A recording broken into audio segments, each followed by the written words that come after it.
Yeah, man, origin story. I've never, this is like a weird way for me to kind of sharpen, I guess, this like pitch down, but I'm obviously making it real longer, so I'll just bear with me here. I'm currently director of e-commerce at 100 Thieves. Prior to that, ran head of e-commerce at a canvas art company called Iconic. If you guys know the boys, Mark and Jeff, they're just stellar people. Ran that company for 2 years, just scaling and growing it. Fortunately, throughout like COVID times, so that was the pretty fun and expansive effort. If anyone's been like in the e-commerce game at that point, and then prior to that was head of accounts at a marketing agency where we ran a lot of clients, including Venus et Fleur, Diamond Art Club, Bulletproof Coffee, and actually Iconic before I jumped and switched on board. So that's kind of like my quick tidbit. But like where I'm at right now with 100 Thieves is just scaling and growing all three of their businesses. They have three branches being 100 Thieves Apparel, High Ground, the a peripheral gaming company, and then we have Juvie, which is a energy drink we launched late last year, and that's been a really fun effort all around. Which do you prefer, brand side or marketing side? Agency side? Branson? Oh, dude, I don't think I would ever go into an agency again unless you had like a gun pointed to my head with like Pretty a legit. lot of money and a lot of money. So, so Right, one or the other. But what happened at the agency? you know, I don't know. I feel like if you've been in the agency side, you can kind of get this, and depends. It's like your cup of tea, or if it's not your cup of tea. It's agency side. It's like a lot of brands. Everyone is just expecting that you're like their only they're like your only client, and that's truly not the case. As head of accounts, it was more of like, dude, I had 30 accounts looking at me every single time to try and figure out like, hey, how do we do this? How do we do that? And I'm the type of guy who wants to go like A plus effort all the time. And you can't do A plus effort if you're like managing like 30 brands, small and big, especially the big ones. So that's kind of like my viewpoint on it. But I know like, dude, there are some huge aces in this space, some amazing agency owners and some amazing agency operators that I like don't fault. I know they like do like pretty good A effort work, but you can't get like that exact grind at like the branding side. And that's where I feel like I can be that like I can actually go like extremely deep and in detail and drill down to like where I really want to be with and how I really want to roll with that brand and how ultimately how that brand will operate and grow. You can't really get that I think from like an agency side. I think you can use agencies for it, but that's kind of my overall view. I'm probably that's probably a controversial statement, so it really will depend on how people react. No, I don't think so. I think you're bang on the money. I think it's very few agencies that absorb themselves so deeply into their client's business that they become symbiotic. I think that rarely happens anymore. Not like the old days. There are more tools, I think, but yeah, I don't know. I'm questioning the relevancy of agencies. I'm an agency owner, but that's an odd thing to say. I know, but yeah, I think I agree with you on most of those points. So we've got three key brands to talk about, really. Just run us through. So you've got Juvie. Can you just run us through each of the products that the brand sells? Yeah, sure thing. 100 Thieves apparel. Not very many people know this, but 100 Thieves in itself, let's just kind of take a step back and talk about the umbrella of itself. 100 Thieves is a premier gaming lifestyle organization. Fields amazing esports teams that are like world class, competitive, uh, and just really has made a mark for themselves for like the last I want to say 5 years. But not many people know that they actually started off as like an apparel company. Brand started with Matt Haig. People know him as Nate Shot, and uh, man has really made a imprint on the esports industry. Prior being a professional gamer in Call of Duty, and now starting this amazing organization. But originally started off as an apparel org. And then became an esports org. But we feel an amazing apparel studio, amazing team, designers, operators to create awesome gaming, and streetwear apparel. So that's one part of it. I want to say about 2021.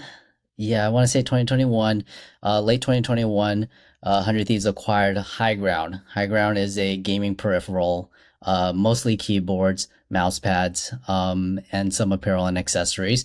But a lot of cool expansions there. This brand's just been an amazing disruptor in this space. I think if you looked at like pre-High Ground, everyone who was in gaming or had a gaming keyboard either got a custom gaming keyboard or had like a black keyboard, and it was just a world of black keyboards all around. And the founders, uh, Rustin and Cal, two amazing individuals, super young, energetic individuals, and this duel really kind of thought back of like what are the real possibilities of like keyboards here, right? It's a form of expression, it's a form of culture. It's actually becoming much more culturally relevant. And when you get to that point, what do you want to do? You want to figure out what's that form of expression, how is it unique to yourself? So they've been able to really tap into the graphical layer that was kind of missing from keyboards and then expand from that. Although that like component is important, obviously quality performance was something that we hit our strides on. And really been able to expand on what that keyboard can possibly be from like not only from an acoustic level, from a feel level, but also from a performance level for competitive teams. So actually our world class Valorant team, most of them use our keyboards too. I want to say all of them do. I can't give you the precise amount, but I know our teams just feel those keyboards specifically. So that's the second arm here, and the third is Juvie. Juvie is an energy drink launched late last year. Mastermind from Sam Keen and Matt Haig really just kind of looked at the market and figured out that there's really not an energy drink that truly hits the spot for Matt. So Matt really wanted to just make his own. Brought on board Sam, who's been a killer in this space, has huge tenure and experience in energy drinks, prior experience at Red Bull. Brought all of his knowledge over and then created this amazing energy drink. I think we have about four flavors now with like some unique flavors that come in the mix. And yeah, that's just been a really fun growth experience. Obviously, an attack in a very, very saturated market of other energy drinks and other CPG consumables. Um, but really fun ride for sure. Awesome summary. Thank you. Yeah, those keyboards. You see, I used to work in a co-working space, and it was such a definitive stamp of who I am. A lot of developers were in there, and they used to just like bring out these crazy keyboards more recently, and that really told you a lot about them. And the ones that you guys sell, they look so pleasing to press, like the deepness of those buttons. They instantly make you want one.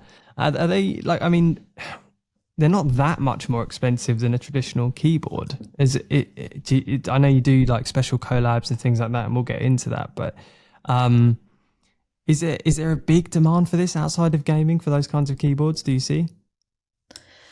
Yeah, I'll kind of put it in a like I guess a more e-commerce view. Term keyboards aren't something that you usually go back and just like buy multiples, right? An average person is gonna buy one keyboard, run with it for like either until something breaks or maybe it gets dirty or something like that. Um, I think with the nature of like, and again, the core thesis of High Ground and basically kind of making the sneakers like the Jordans of like keyboards, has really panned out really well. Like people do care about the design, people do care about like what is represented, and people do want to change their desktop and have a collection here. So it's really kind of defied some of the realms, the natural realms of what a keyboard is from like a consumer basis, and now we're seeing like the fandom of like people buying, you know, dude, I want this keyboard, I want this keyboard with this IP. Oh, they're doing a new Street Fighter collection. Like I definitely want that keyboard style because I want to change it up. And this is like my form of an expression as a gamer, right? Um uh it's definitely I would say more expansive from a repurchasing view. The LTV is definitely not what I expected because you kind of sit this in the realm of like home decor or desktop products with, again, like you don't normally buy something like this until it breaks. But really, our consumers are really showing that, like, hey, I have an interest in this, and I have an interest in really expressing myself with multiple keyboards. That's crazy. I guess it makes sense though. It's an accessory, isn't it? Not only functional, but yeah, it's kind of an accessory to your person. Awesome. Okay, so how did you get involved with these particular brands? And so you started with 100 Thieves, and then when you pulled into each of the conversations when the brand was either partnered with or acquired and brought into 100 Thieves. Dude, full transparency here. I didn't know I was walking into like three brands when I like signed up for like this position. It was like an awesome like switch. But it was cool. Yeah, you kind of nailed it on the head. It was you know, about a couple months in. Hey, by the way, we have like this project. We're gonna loop you in, super top secret. All right, here's the next project. Loop you in to super top secret. Um, and that I just kind of rolled with it. I think at least being like the SME in this role, it's really given a lot of like me a lot of stronger opportunities to really expand on the fundamentals of like each company and how do we like get it to market. So like High Ground, I was a key component in getting them to market from like website to announcement to launch to leveraging our existing customer base with like 100 Thieves and our fanmanship to really expand and build the core of what High Ground was. And likewise, it was like the same thing for Juvie. Like, how do we do that again? How do we find the right recipe and expanding and growing and starting off with an awesome idea to making it a full D2C experience that our customers love and enjoy. So if you were deeply involved in that go to market, like what's your role now? Are you still as involved with each of the brands, or do you take like a more overarching view, helicopter view of all of the companies and have people report up to you and just kind of manage? Yeah, it's a little bit of both. I would say that from a high level, I do run kind of the strategy and ops with the detailed rollouts of like specific campaigns that we have, more specifically defined as like on an e-commerce level. And then we do execute. So I'm gonna eat my words a little bit and say this. I kind of run like a mini agency as like a shared service. Yeah, you're smiling here. Yeah, so I basically have like a mini agency. We have a small scrappy team, e-commerce team. I have a manager under me that is well versed, kind of jack of trades for e-commerce. I have vendors to run specific things like paid ads, design, etc. And then I have a retention specialist who's just was recently brought on board and just really redefining of how we like manage our customer list and unlock LTV and just really grow. I hate saying LTV because it really just means repeat purchases, but like really figuring out like what ways can we really engage our customers and get them to come back to our store and buy more amazing products and have a better experience. So that's kind of like the realm of things. Um, I'm very much invested with each brand in terms of like my time and what my goals are within the company. So just basically taking stock at like again, what are the growth goals and initiatives behind High Ground for the next 12, 24 months. Same thing with Juvie, same thing with apparel. But then also go into the very finite myopics and optics of the day to day to like the week to week executions of each brand. Yeah. I want to go into those a little bit. It's kind of scrambling my head a little bit. I don't know what it's doing to yours because I'm used to dealing on a one-to-one sort of podcast with one brand. And I'm trying to think about all three here and it's really difficult. So I can only imagine how difficult that is on a day-to-day basis for you. How do you stop yourself getting, I mean, one brand is enough for anyone. How do you stop yourself getting like overwhelmed by all of the potential tasks that come with trying to scale three successful brands. Yeah, I would say organizational skill is probably like this is just fundamentals. I don't know how helpful it is for other operators, but dude, fundamental making sure you master like the fundamentals, making sure you understand like organizational goals and really tying in the needs and literally communicating consistently with each brand is like the best way to go about it, at least for me. It's really taking a lot of this stuff that and all the trials and errors at like my agency life and bring it forth here, right? Um, Here's like a great example. I for sure know that weekly meetings aren't enough. Like they're important because it's good for you to just get into like a meeting with like let's say a client and in my case like let's say a brand and kind of flush it out. But you have to create layers in that. Like what are the layers of communication from like a Slack perspective, from a project management tool perspective? How do they operate? Which they all don't operate in the same manner. Sure, you kind of want like a uniform set per each one, but you have to kind of get into like the vibes of each business. How does the GM of High Ground versus the GM of Juvie versus the GM of like 100 Thieves Apparel like operate? And then like what do you do there? And how do you make sure that you can compromise and be able to communicate and then execute on things on a timely basis with that set of communication, right? Um, so yeah, it's been there's degrees to this with at least kind of how I want to work and manage with each team. It's not all one and the same. Uh, Full transparency, like there's gonna be times where you're gonna have to kind of realign yourself with what their goals are. But the cool part here is that a lot of the learnings that you find and the buildings that you're doing for like one operation uh, tends to lend itself to the next, right? And a great case in point here is we've just ran an amazing giveaway on Juvie. It was like a year supply. The planning of that and the timing of that was low medium lift, but the learning was extremely amazing, right? And then there's another brand that has, High Ground has a goal on the retention side, and now we're finding the learnings that the giveaway had, and the learnings was amazing. Like the cost per leads were extremely low. It was probably like 4 or 5x times lower than a regular lead would normally cost. Put that learning over to High Ground and make sure that they have that. Make sure the communication is set in place. Make sure that's like set in the weekly meeting, and then time track it with a clear sprint so that we can get that rolling out on like the next iteration.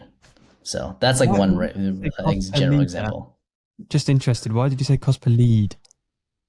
Just that's Uh, yeah, great. To expand on that, so we did it on an email sign up. So anyone who signed up on our email would get would be in entered into the contest. So you look at the prize that you're giving away, then you look at the amount of leads you're getting, you get the cost per lead, and then backtrack it and benchmark it against what your exact lead is, right? Or cost per lead is for like a normal measure of day, whether that's like an ad spend or if you're just taking the total amount of your ad budget and looking at like leads for like email or text, right?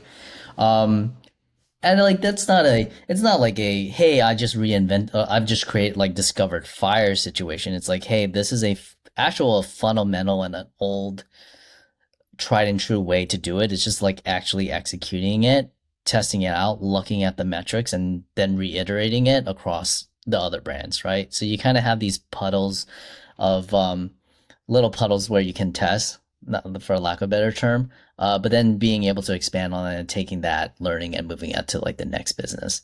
Um, so yeah, sorry, that probably expanded even far beyond your initial question, but I hope that was a good example. yeah, yeah. I completely understand. It's got to be organized. That's the key point. Got to understand the goals of each of the companies. Do you treat them as separate companies in your own head? I treat them as separate companies in my head for sure. Yeah. And in a lot of ways we've separate them to make sure that that's really it, right? With that said, the e-commerce operation between each business kind of coincides. So we kind of operationally, I try and make sure everyone's leading towards like the same goals or similar goals or similar paths. But yeah, I do treat them as like separate business entities. I keep going all over the place with this. I did have a show plan, I promise, but does that do you do your own fulfillment uh, for all of the brands in the what, single warehouse or multiple warehouses, or do you use 3PL? We use So, or do, 3PLs. do you use the So Juvie? we use like ShipBob specifically. Sorry to cut you off. Yeah, we use ShipBob, and then we use Where to Go for Juvie. And that's Okay. worked fairly well. Yeah. Okay, I've heard a lot of things about how difficult it is to ship liquids across America, but I thought maybe with three separate brands, have you explored doing logistics yourself, or is it just an area that you're just like, no, that's not where we play? Great question. It is an area that we're looking into. You've kind of hit the nail on the head. The cost associated to just running with a 3PL, there's like pros and cons to it, but it fits our needs right now. It's a place that we want to look at and we'll continually look at as we kind of expand our business fronts. There's also cool strategic unlocks when you have like your own warehouse, which we find is interesting. It's like a case in point. It's like let's say all three of these businesses is in like one warehouse, right? Now you're in a position where you can do really cool things that cross pollinates products between all three businesses, right? Maybe if they buy a hoodie, they get a specific keycap from like Highground, or if they buy a product from Juvie, they get some cool apparel piece from 100 Thieves. Those are like very, very young and new ideas, but it is something that we like look at and we'll continually look into as we get into like 2023 and 2024. What would you say some of the key advantages of having three brands playing in separate industries to a degree? They might share audiences or might be audience overlap, but what are the key advantages of that, and what are some of the key disadvantages of that as well? Great question. I think I'll jump with like the disadvantages first. The disadvantages for like these three separate businesses, is that yeah, there's going to be less synergy for sure in terms of like these audiences, right? Like a high ground audience is going to be extremely distinct from like a Juvie audience. Likewise from like to when you compare that to like an apparel audience, right? We have like our existings and then we have our like aspirationals, and those aspirational audiences are going to be a little bit different, which kind of makes the goals and to some degree the branding strategy more difficult and divergent from each other. But in the same light, that becomes a great positive because you're creating again like it's a double-edged sword. You're creating creating three distinctive audiences that can potentially lend on each other and have some level of overlap. But at least they don't have to rely on being in the same market within the same market cap and having the same level of I would say consumer saturation, because you're like hopefully you're at least our goal is to not completely have to market to the same people with all three brands, right? Can I couldn't imagine if we had to like do amazing campaigns for apparel for this one audience that then also gets hit with the same stuff from like high ground side, then the same stuff from Juvie's side, right? Juvie's brand's been made to be a much more, for lack of a term, not to say the other brands are inclusive, but much more inclusive in terms of like its branding. It's much broader. Is probably the more accurate way of describing it. High Ground obviously has its like very specific gaming niche, and then apparel is generally divergent between the two, with fashion forward and also gamers, but also 100 Thieves fans as its core. Those are like probably the two distinct like advantages, disadvantages. I don't really kind of view um the differences of the business as like a net positive, net negative. I kind of just look at it as a, well, this is kind of again, here's like the market that we're playing with. Um, in this individual market, what are our competitors? What are our advantages and disadvantages? and then go from there for each brand. So it's never kind of a, hey, I look at these brands themselves as uh, net positives and net negatives to each other, but it's more of like what's in their space, right? Yeah. Do you think the audience knows and or cares that each of those brands is owned by the same entity?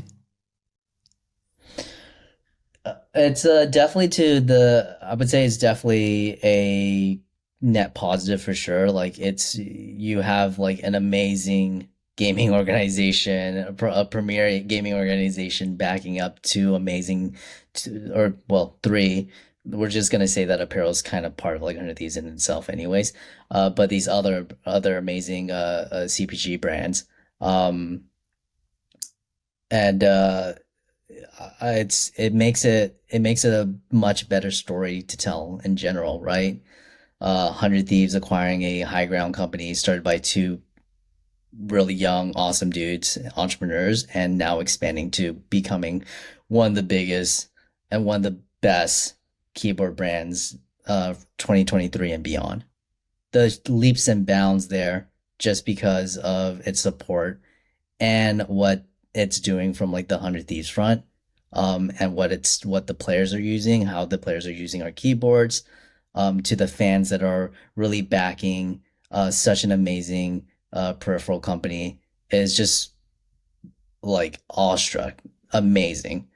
Likewise with like Juvee's trajectory, and kind of the core of like where we started this energy drink was really like, hey, there's just nothing in the market that really makes sense. Like everyone in the market is about like fucking crushing your goals, like going 110%, like going extremely ham for no reason, other than to just like be tip top. Ours is just, dude, we just want you to enjoy it and we want you to power your play with Juvie. This is an amazing brand. It's not about uh one upping each other. It's about an amazing community, an amazing drink to help supply them, you know? So yeah, I mean I would say it's been a amazing net positive for these brands to be a part of like the 100 Thieves family. And I'd just like to get your perspective on, as an e-commerce director, there are other brands out there in this space that might be looking to do acquisitions this year, next year. Maybe they're going to bring in a brand to complement their brand.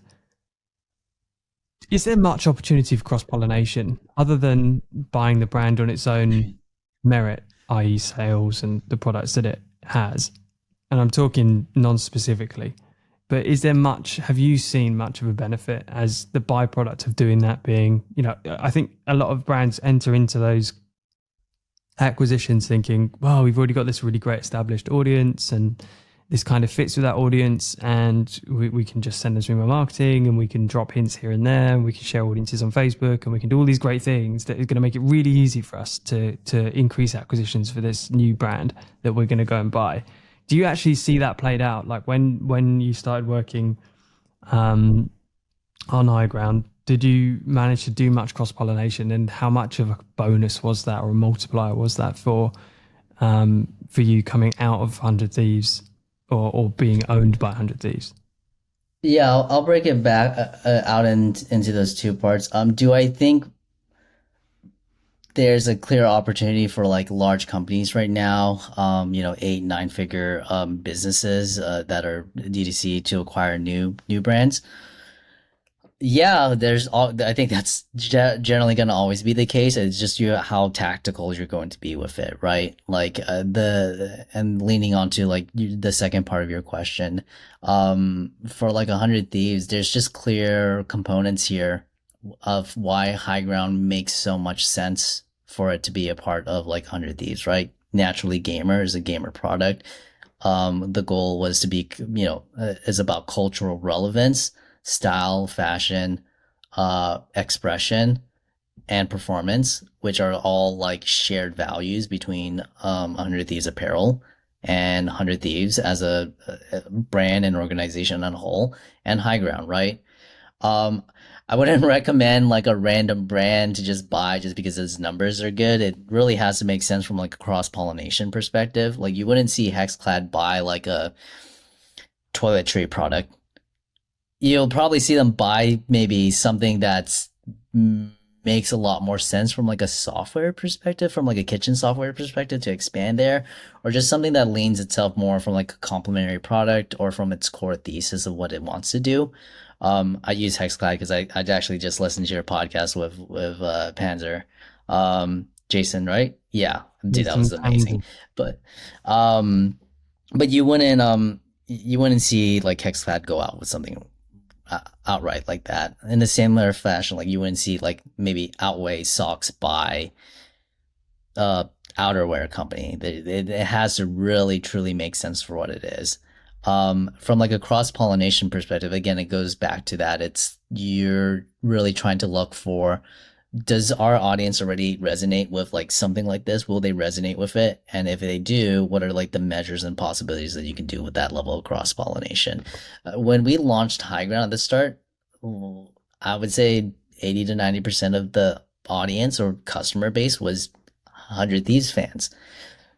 Right now, that's like completely not the case. They've been able Really? to really Wow. establish a community and culture that's just really beyond. Like, I wouldn't say that if you are a high ground keyboard owner, you're like 100 Thieves fans anymore. You may know of 100 Thieves, but you probably aren't like 100, like, give or take 30% chance you're going to be like a core 100 Thieves fan. I'm gonna pause you there then and ask you, from my perspective, a very simple question. From your perspective, a can of worms. How did you do that? Um, that's a I know, huge, that's a tough right? one. But what are some of the? I would love to know some of the unlocks that you Yeah. viewed or were a part of doing exactly that, acquiring that brand, building out a new customer base. Again, I would say it's a lot of the just the fundamentals, right? Like they and this is less of me. This is more of the core marketing team that I want to give like huge props to is they've like nailed down the seeding game. Um, we worked together on figuring out what are like the best targets, markets of influencers and creators to see to, and really been able to expand from there. A lot of group effort, but their team just really did a lot of the backbone from seeding to really expand that, right? Because prior, like when we launched, it was really like, again, it's going to be like Matt, the lead creator, the owner of like 100 Thieves, promoting this. And it's like, it comes to a question of like, how do we get away from that to a degree? Not because there's, you know, having that is controversial or anything like that. It's that you can't have like a one creator leading three brands. You can't have one or two creators. You can't have like the core 100 Thieves creator roster to be just promoting like these brands incessantly. You have to be able to leverage and go beyond that circle and go into grassroots smaller creators, people that are going to be more meaningful and generate more buzz for you and provide a voice and a speaker box of irrelevance to your product, for your product, to the audience that you really want to reach. And that's what we've been able to kind of nail down. Um, Other fundamentals here is just like running really good ads. We took what was great about our keyboards, which is its sound, its acoustic, its feel, and its look, and with it lends really well in a TikTok and a Meta ad, and just really expanding it from there, right? When you see an ASMR keyboard video from us, you're gonna like know instantly. It's like this is High Ground. This is their product. This is what they can provide. This is a pre-built keyboard that is unlike anything else that's currently at the market and so unique in its design that it really stands out. So, really, those two key points were like great for us from like expanding on ads and then going into our partners, our official high ground partners, and going into finding amazing creators to send and seed keyboards to really become the speaker boxes for us were two pivotal points for us to really expand our audience beyond just the core 100 Thieves. And while we're on high ground as a subject, what's the goal for this year for high ground from your perspective? More keyboards in hands, more keyboards on desk. It's really in the Vegas sense, we're really focused on scaling and expansion. a lot in customer acquisition and a lot in identifying what are the markets that we really want to play in and who we want to really kind of just start tackling against. Honestly, not to sound so aggressive there, but yeah, look, we're definitely looking at being and remaining as disruptors in the space. And I think we've made some amazing strides, and so far it's going really well for 2023. Are you going to push into a broader audience? Do you think increase that TAM and try and push into like I don't know the office worker or the home office setup, or are you going to stay true to the kind of current look and feel of the brand? That's a great question. I think we're definitely looking how we can expand on this. But the market cap for gamers just like still like I think we really haven't scratched fully the surface of the gamer marketplace, and that's where we just need to expand in, right? We need to basically dive in a little bit deeper. Um, I don't think we really need to expand outside to like more casual keyboards users just yet, outside of like if you're a desktop enthusiast and you want an amazing desktop, an amazing acoustic, an amazing vibe, for lack of a better term, yeah, that is like an existing market of users that kind of hard to define and is an overlap for gaming, but is of interest for us. Mm. All right, let's get on to Juvie. I don't know if it's because of the people I follow, but I see Juvie more than almost any other drink, I think, on Let's Twitter. And go. yeah, I don't know. I don't want to drop some names just in case they weren't involved with it, but they must have been because there's no way that I would see it as much as because I'm in Indonesia right now. I'm in the UK usually. Are Mhm. you selling in those places? Say it Is it again? just are you only selling in the States currently? Yeah, Right. correct. So I definitely haven't seen one in real life. So yeah, it's just everywhere. I love the branding. The website is sick. And usually when I say that, people tell me, "Oh, we're just about to redo it." I hope you're not because it looks great. But yeah, I mean, oh no, what's that look on No, your no, no. face? We're definitely not. We're definitely not. We're definitely You not. are. I think that's a look. The was an amazing. Websites are like huge investments, and I think when people start trying to churn and change it up quite a bit, it becomes you have to be really intentional why you're making that change. But fortunately, we're not going to do any huge major updates there. The core brand, the website was built along with the brand, just like as a random interesting fact. So, in a lot of ways, our identity is also like really core to what the website really represents right now, vice versa. So, it's going to be, if we do make a huge divergent, I can only imagine it would just look like a weirder version of like our existing website. Um, but yeah, I mean, Juvie in itself and its growth has been extremely phenomenal. I'm it brings a lot of joy to my heart that you mentioned that, dude, you see that everywhere. That's good. And you don't even have like you're not even in the States.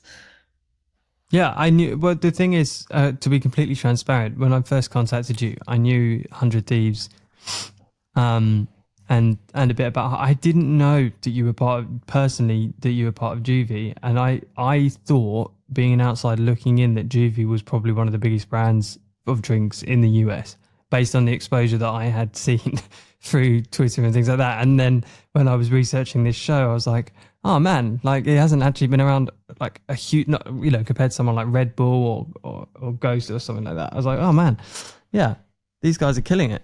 So I was super happy to see that. And just give us a bit of an understanding of what it's like running a drinks brand versus running an apparel brand or a keyboard or a desktop accessory brand, because it's got to be different.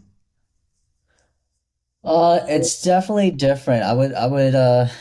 I'm trying to figure out what would be like the biggest differentiating factor, but it's less about because of the industry or what industry it's in, but it's more like the that it's in or like kind of where it's at in its, I guess, life cycle.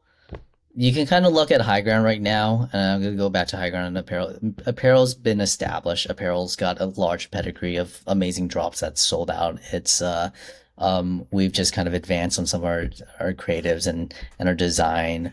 Our team just been building from there. But we have like an established market. We have an established brand.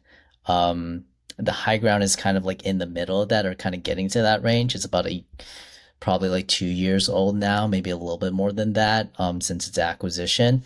And it's still trying to find, the marketplaces to play at, where it's at, but it has a brand and it knows that its general direction and it has a community that's being established. Going to Juvie's like, I want to see 5 or 6, probably 6 months old now, and What? yeah, and it's all about, it's honestly about community right now. It's not about like how do we, I mean, obviously we care about scaling, obviously we care about expansion and growth, but it's really like understanding our community, our needs, and being really scrappy and focusing on like the grassroots efforts of what are the things here that we can pull, and to really energize our audience, energize our energy rank or energy brand, no pun intended, with the core audiences that we're looking at, so yeah, it's really young. It's not necessarily like the difference of like these industries, but more of just like where they're at their life cycle. And like it actually brings me back to like what my drop shipping days when I was running like really small, drop shipping products, and just finding like what's the target market? Like what are we doing here? Like what's the plan? Like what are the levers we can pull if we don't have like the same amount of firepower that we would on like these other brands? Yeah. Well, I mean, and is it all D2C? I mean, it must be 6 months in. You'll D2C, you're not doing any retail, wholesale, anything like that? Yeah, yeah, we're doing retail. So like we definitely are doing retail. We did an amazing test at basically I think 11 to 12 stores in Detroit like a couple months ago, or maybe like a month and a half ago. Sold out in like 2 days, which then opened up to another larger test in Chicago. So we got it into, I want to say, 12 to 13 to 14 stores in Chicago. And amazing performance there. We definitely like ramped up the amount of like products and cases that were there.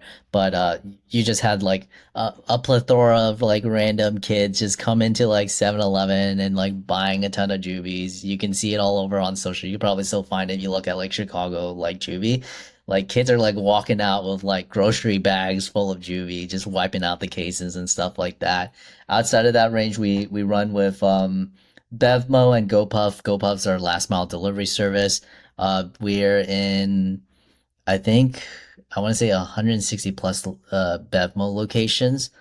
So you're nearby a Bevmo, you can easily grab a Juvie. If you're in um, Detroit and Chicago, you can obviously get Juvie, but we've just been expanding from there. And then we have a lot of like smaller retailers that buy from like our self-service B2B and stock up. And usually it happens because again, kind of like what you're seeing is that like some kids hear about Juvie, they walk in and they go to a store and they're like, "Hey, where you guys got Juvie?" That store owner just calls us up and says, "Hey, I see you guys on social and we had kids walk in and ask for like Juvie. How do I get some?" And then we're just like, "Here you go. This is the way to do it."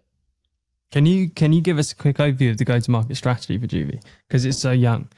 Can you give us a bit like did you follow a similar playbook that you have done with other brands? Appreciate you Yeah. maybe didn't take them to market, but did you bring over like some of the things that have worked from them and just try and implement them, or did you start from scratch?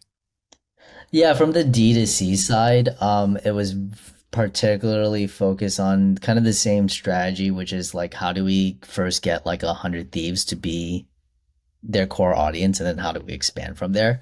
Um, I think we did a really great job at really providing the biggest impression of like releasing the energy drink to like our crowd, our fans.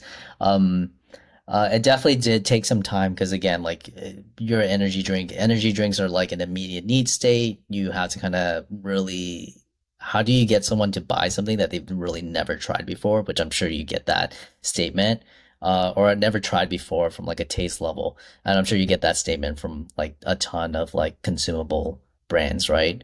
Um, so it was pretty much like similar playbook, like you leveraging our existing like email and text lists, leveraging our audience brands, leveraging our social from like a Hundred Thieves side to push Juvie, and promote Juvie as it launches. But now Juvie's in the state of like again entering markets, um, being more focused on grassroots operations with creators, really building relationships and not going into like making everything transactional. We really want people to feel a part of like the Juvie Nation as we describe it. Like, are you a part? Are you like, are you, do you see kind of the vision of where we're at and what we're doing? Do you enjoy the products? And is this going to be your go-to? Like, we're being very intentional of like who we want to work with, which people represents us, which gaming event really represents us and really makes sense for us. So you won't necessarily see us at like the biggest tip top like esports arenas and um events, but you're gonna see us definitely at like a couple of great uh organizers setting up like an awesome Smash Bros tournament in like the middle of the woods. We want to be there because we want to actually take care of those like core uh, gamers that really make sense for our brand. Um, Outside of that range, we obviously want to expand wider than that. So I think there's a lot of cool opportunities that we come into play. But really, right now, it's community growth, brand affinity, more cans in hand, and expanding from there. And are you doing that? Are you focusing on building out that core community and really investing the time to make sure that people in that community are a great fit for the kind of absolute potency of what your brand stands for, because that's the most efficient way to scale the brand, or because that's actually your bet for the long-term vision of the brand that you're going to really It's just it's go It's ahead. definitely both, for sure. It's definitely both. Sorry, I love interrupting you because you just hit like this question and it just like strikes a chord in me, and I'm just like, I gotta say something right now. Um, but yeah, it's definitely both because you kind of hit the nail on the head about it earlier. Like the unit, you have to really pay attention to the unit economics of some of these things, right? Especially like liquid packages. You can generally make a sense of like what that truly looks like. um, but you're this brand doesn't need us to run ad dollars to it necessarily to find its opportunities and views and impressions and ultimately conversions, right? You're gonna find it through the fundamental means of like using creators, using working with awesome creators, working with awesome TikTokers, working with awesome gamers and streamers, um, and getting them behind the brand, and also building with them so that they become a greater thing and part of this flourishing moment for everyone, you know. Um, and then on the long term side, yeah, like dude, the using the example like the Smash tournament that I think they called it Smash Camps. It was actually a larger initiative with our social person and Adrian and Sam, the GM. But dude, it was a bunch of guys and girls that wanted to play Smash, have a tournament. They like basically did it at a campsite in the woods, and it's an awesome event. It sounds cool. It sounds really like scrappy, really makes sense for us. And we just want to support those types of people. Nice, nice. Yeah, symbiotic, isn't it? Comes back to you anyway. I think we're going back to a world where micro influencer or smaller influencers are going to become much more meaningful again. Not that they ever weren't really, but I think there was a big rush on these macro influencers building fast brands. Still works, but I personally prefer the slow growth, build a community type model. Just on that then, so you've got that one approach, which is going to get the message out there. You're going to collaborate with these people, and you're going to really try and juice the brand. Where are you going to make a digital home for these people? Is it still Facebook groups? Is it a Slack group? Is it your website? Is it an app? Where do you see the facilitation digitally of these people living for you, for Juvie?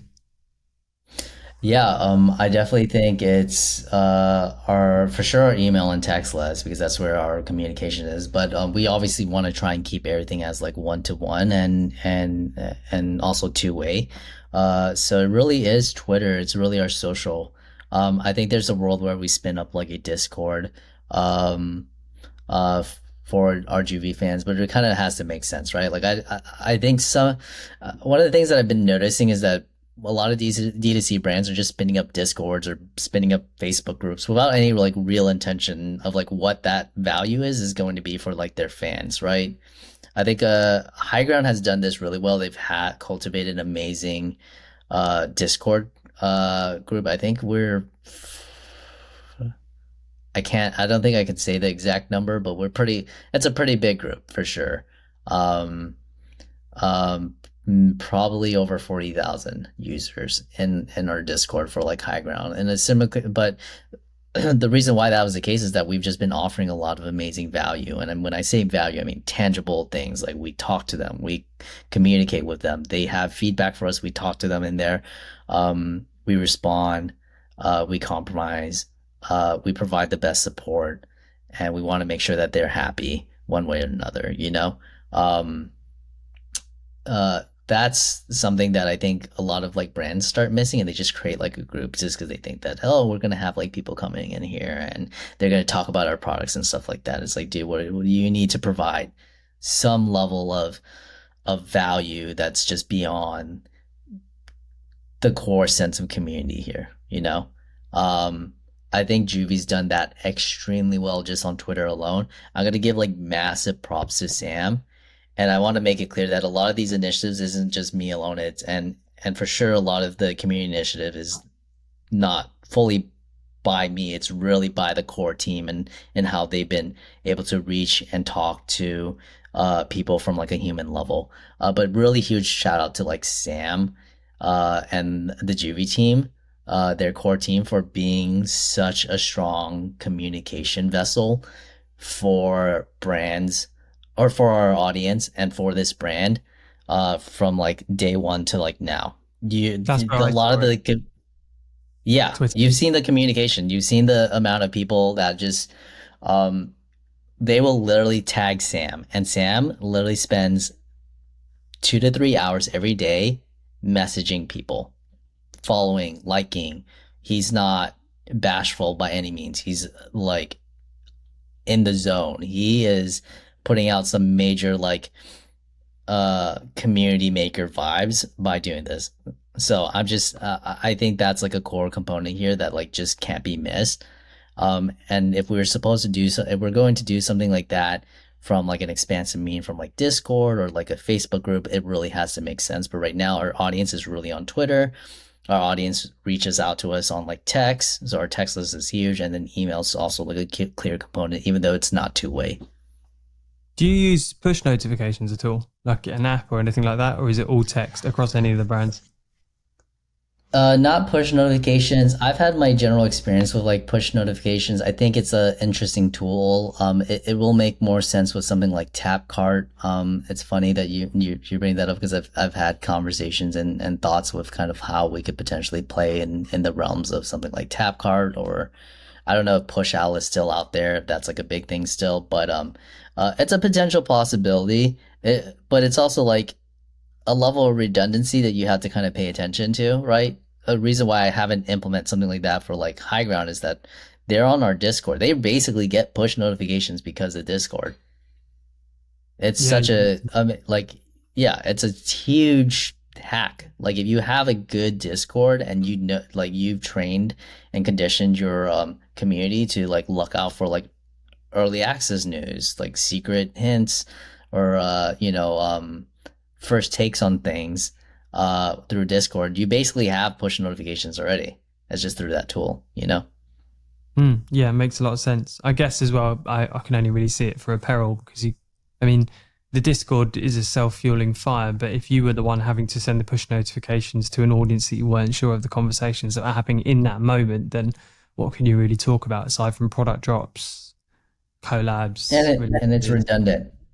Yeah. It can be redundant. Okay. Interesting.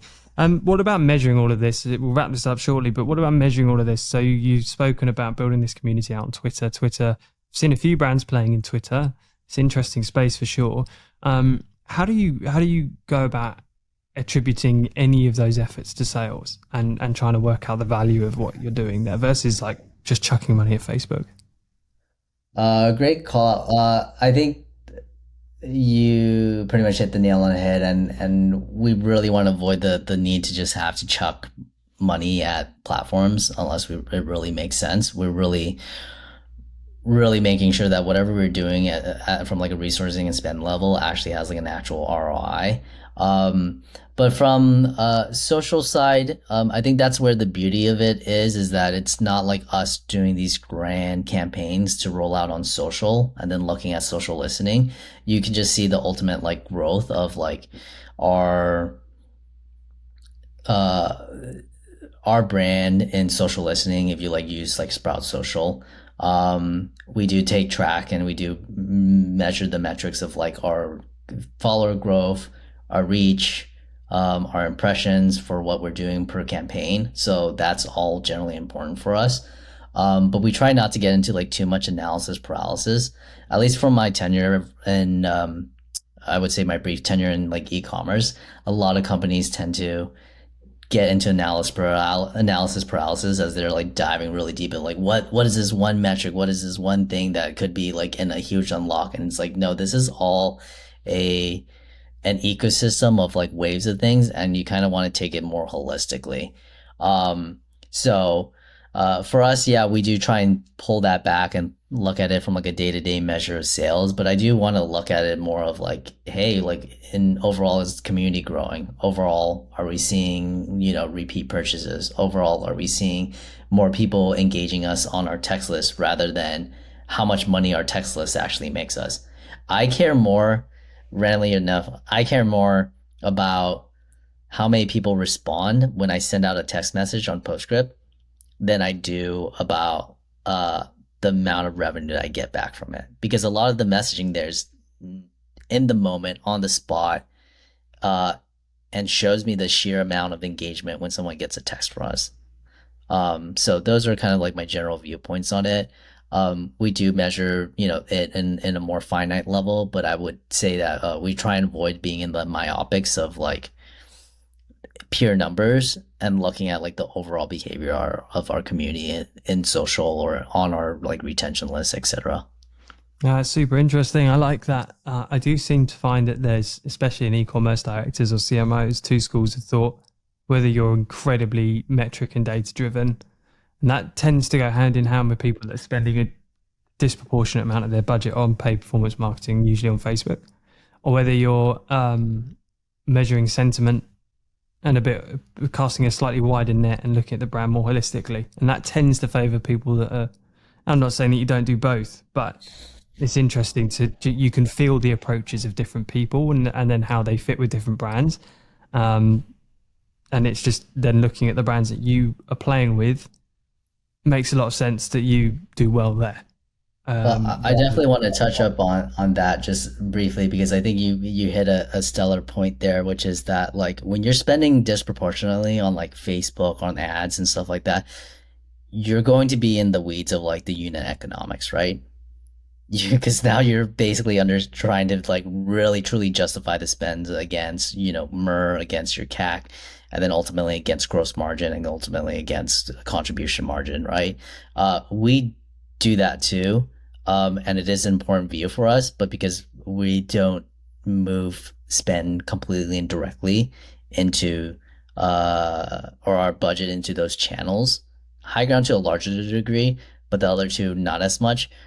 Those don't become looking at again the specifics in that type of data and type of spend is not there for us. We do care about like the unit economics for sure. And we'll have like our own analysis on that. But as it relates to community and as it relates to some level of retention, which is obviously not not a huge sunk cost or a variable cost per se, unless you're like sending huge amounts of like campaigns. They just kind of they just become overhead costs for us, right? So we just kind of take it like overall, what's the overhead cost of some of these things, and what's like the overall effects of it, rather than like going into the very granular viewpoints of these data. Yeah, makes sense. Do you use any data tools like Triple Whale or anything like that? Do you have any of those, or do you just? Um, Yeah, we definitely use a lot of different data tools. I think my go-to still is like Google Analytics overall because a lot of it just kind of dives back to what's our traffic and what we're behaving like how are they behaving here. I think with the fun part of these brands that are growing, we haven't had the need to go into something crazy like a BI tool like Domo or like start building out like things in Looker and shit like that. It's more of like look, what's our traffic? What's our conversion rate? What's our AOV?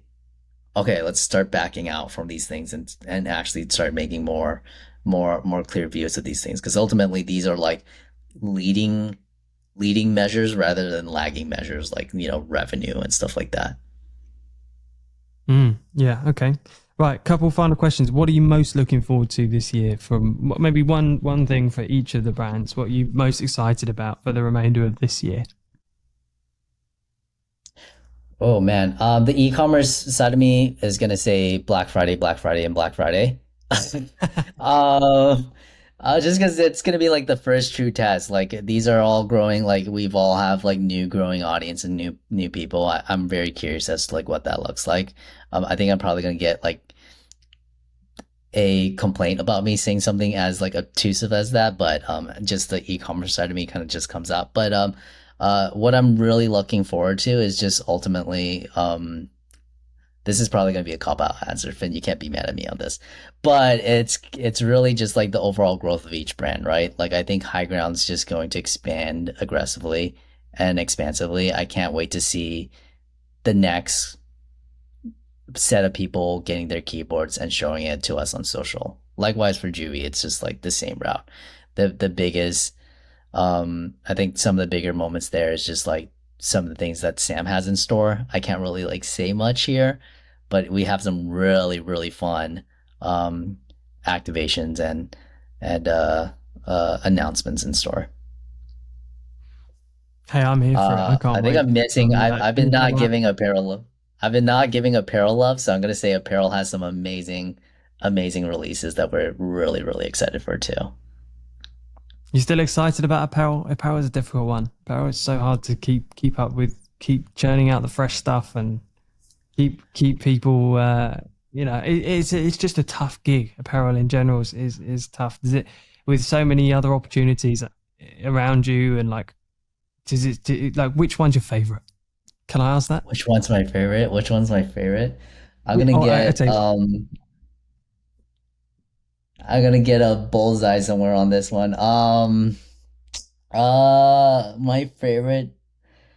My favorite recently, like so far, has been Juvie. Like, and the reason why I say that is because we've been able to really do some super fun activations and some stuff that like kind of comes back to like my core competencies being like in e-commerce and marketing and activating from that. Um, uh, but I love all three brands. I think apparel's been like really fun. I think every one of them has like their own challenges that you just ultimately have to overcome. But it really kind of, for lack of a better term, spices it up. Like I got three brands that I'm jumping into each day and trying to figure out what are like the goals, how to make sure everyone is on an even keel and moving towards their route. So yeah, I'm not giving you the best answer, Fed. hey, no, that's good. That's exactly what I expected. I thought you'd say Juvie because it's the new one in the room and the new shiny object. But it's also really cool. I love all the brands, and I'm looking forward to hopefully getting my hands on some of them when I get back to the UK. It's been an absolute pleasure. Is there anything else you wanted to add? Give any wisdom? Drop anything in before we wrap up? Uh, No, I just want to say thank you. This is definitely an interesting experience. I can mark being on a podcast off on my list right now, on my bucket list. Hopefully I didn't wasn't too rough around the edges, but no, thank you so much for jumping having me on board with this. My own call out is try out Juvie if you get a chance. Juvee and Higround if you need a new keyboard. Higround's the go-to. Higround. Man, I was very nervous of misspelling any of those right there. And obviously our apparel. So that's my little sales pitch there for everyone here. Other than that, yeah. Thank you.